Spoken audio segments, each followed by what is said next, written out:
This is Jaguar's first ever EV. It's called an I-Pace, and it takes the form of an SUV, would you believe? So it's actually only Jaguar's third SUV. I know it doesn't look much like an SUV. It's a very curvy form, but actually what the pictures don't show as well is how big it is. It looks smaller in the pictures I find, but it's quite a wide car, quite a long car.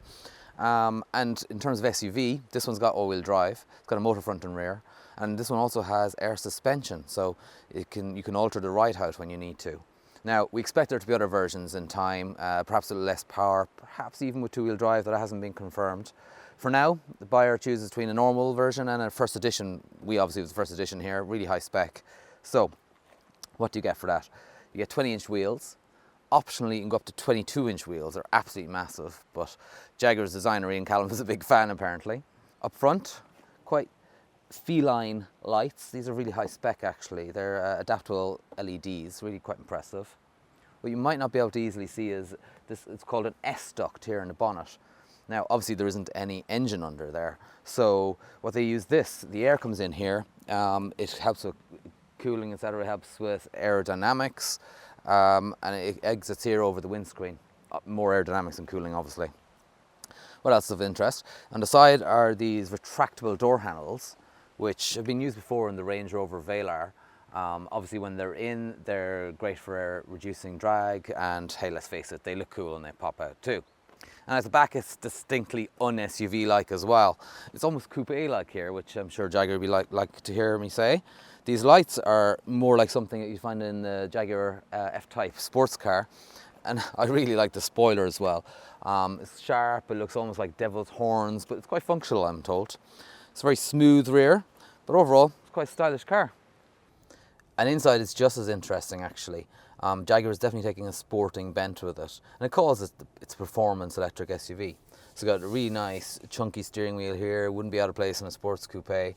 Lovely design to it, deep dished, nice and tactile. The controls aren't too bizarre, but Jaguar has made a big effort to make the I-Pace a little bit different. So the center console here is brand new. It uses some of the touchscreen technology that you found in Range Rovers and other Jaguars already. It just kind of updates it a bit. So you've got these lovely push and pull climate controls. It's just an unusual touch, but they work well when you get used to it. You can change the settings here on the touchscreen. You can share different settings between the two screens. There's plenty of space. These seats are a real highlight actually. They're really quite supportive sports seats. We've got loads of electric adjustment, they're heated. And actually, the rear seats are heated too. There's plenty of space there at the back. You'd get 5 adults in here, which is quite good, which, I suppose it is quite a big car. But overall, it feels like a modern interpretation of what Jaguar should be all about. Now, the touchscreen itself, it perhaps isn't as super snappy in response as some rival systems, but it's improved from what Jaguar had before.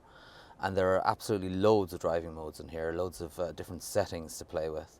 So obviously there are screens showing range and how much energy you're using all the time. But on top of that, you have the various driving modes themselves. So you have dynamic, you have eco, you have comfort, and they change the characteristics of the car, obviously. Now, a couple of features of this is well worth pointing out. One is you can alter the sound in the car when you're driving along. So it goes between calm and dynamic. So it's very subtle actually, but when you put your foot down, it makes a little bit more noise in the cabin, as if it's an engine gently revving up in the distance. It's not loud, but it's detectable. It's interesting. Some people like it, some won't. And the other one is adjusting regenerative braking. And it's well worth getting used to the regenerative braking, the higher level in particular, because obviously it's the more efficient way to drive the car. You lift off the throttle and it feels like it's braking straight away. It's quite nice to use once you get used to it. Anyway, each to their own. But the battery pack that it charges up is a 90 kilowatt hour unit, so that's the energy capacity. So it's quite a large unit. It's between the wheels and low down to help the center of gravity, but adds a lot of weight to the car. Obviously, big capacity means it has a decent range. Now, Jaguar can quote 470 kilometers on the WLTP regulations, which is very impressive, and we're getting closer to 400 kilometers, which is very useful. It's great.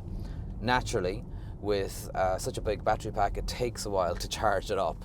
Now it has the capability to plug into a 100 kilowatt DC charger, really fast charger, but there aren't any of those in the public network at the moment.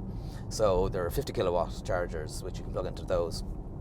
If you plug it in home and you get 2 kilowatts, then I think it'll take about 10 hours to get to an 80% charge.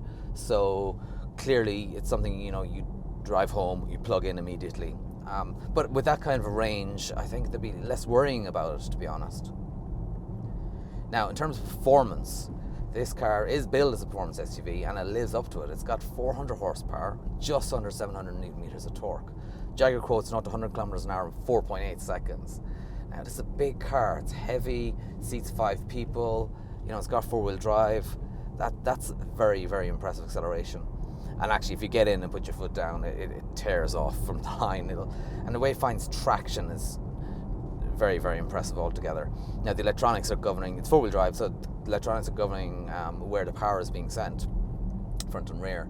And it does it very, very quickly. So if you lose grip, it seems to adjust really, really quickly. And yet it's fun as well. It is genuinely fun in the corners. I think it'll surprise a lot of people.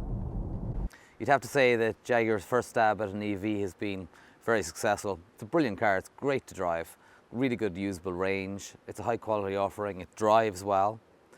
You know, next year's going to be really interesting when all its rivals come on board. Obviously it's competing against the likes of Tesla's models already. Audi has just revealed its new e-tron. There's a Mercedes EQC, and next year we think there's going to be a BMW iX3. So the market's certainly shaping up to be a very interesting EV SUV one. So make sure you give us a like, get involved in the comments below, but most importantly, subscribe to the Complete Car YouTube channel now. Obviously, there's a lot more on CompleteCar.ie, a lot of written words. We go into detail on the I-Pace and all of its rivals, and there'll be more to come.